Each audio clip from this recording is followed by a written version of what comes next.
Ahteen Saarisen Iina liikunta, maailman yksi ryhmäliikuntaohjaajista ja personal trainereista. Teen myös Fustra personal trainingia.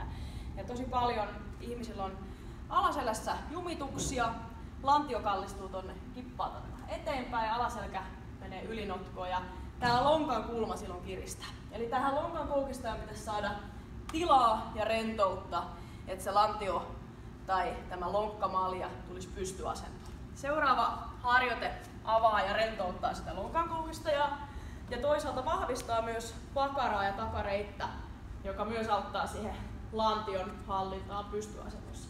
Laitetaan tosi tiukasti jalka tähän rintaan kiinni ja tukijalka vahvasti lattialle sille, että sulla on kantapää ja ukkovaraus pysyy siellä.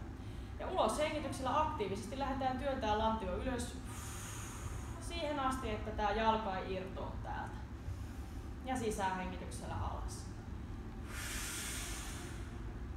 Ja jarrulla alas. Eli ikään kuin se olisi vähän jopa pyöristetty se selkä, mieluummin kuin että se lähtee notkumaan.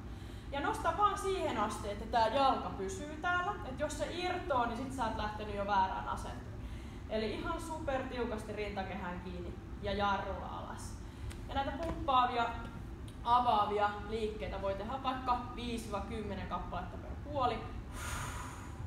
Huomaatte, ei hirveän korkealle nouse meikäläiselläkään, ehkä täytyisi tehdä vähän lisää näitä. Mutta tosiaan täällä saa kans tuntua, takareisipakara tekee töitä samaan aikaan.